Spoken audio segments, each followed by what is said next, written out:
أعوذ بالله من الشيطان الرجيم. بسم الله الرحمن الرحيم. ألف لام ميم. ذلك الكتاب لا ريب فيه هدى للمتقين الذين يؤمنون بالغيب ويقيمون الصلاة ومما رزقناهم ينفقون والذين يؤمنون بما أنزل إليك وما أنزل من قبلك وبالآخرة هم يوقنون أولئك على هدى من ربهم وأولئك هم المفلحون إن الذين كفروا سواء عليهم أأنذرتهم أم لم تنذرهم لا يؤمنون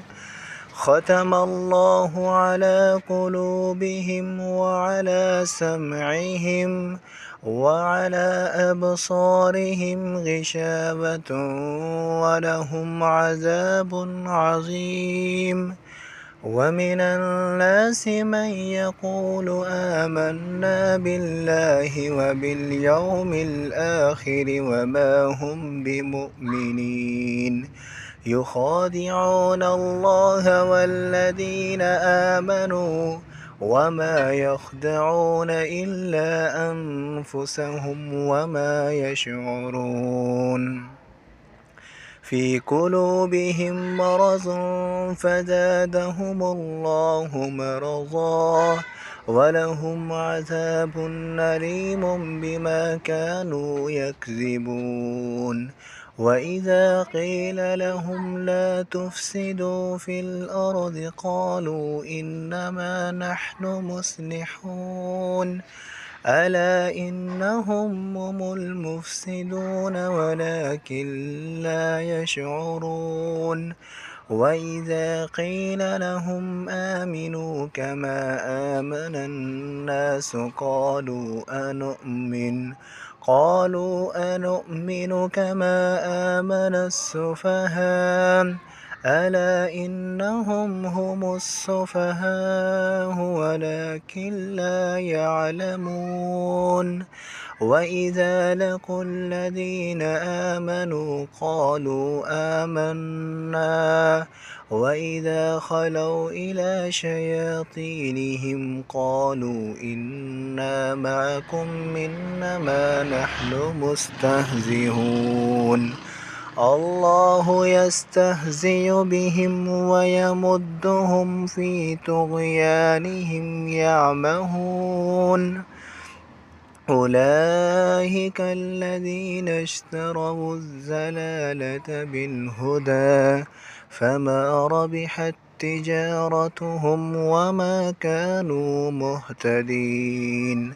مثلهم كمثل الذي استوقد نارا فلما أضاءت ما حوله ذهب الله بنورهم وتركهم في ظلمات لا يبصرون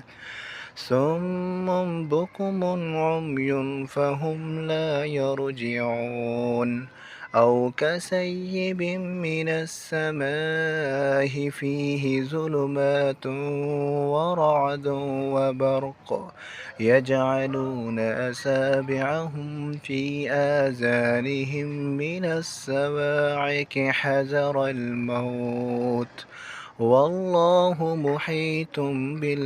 بالكافرين يكاد البرق يخطف أبصارهم كلما أضاء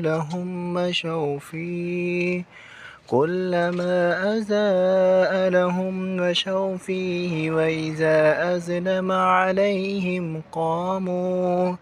ولو شاء الله لذهب بسمعهم وأبصارهم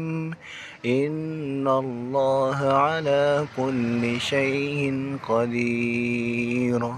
صدق الله العظيم.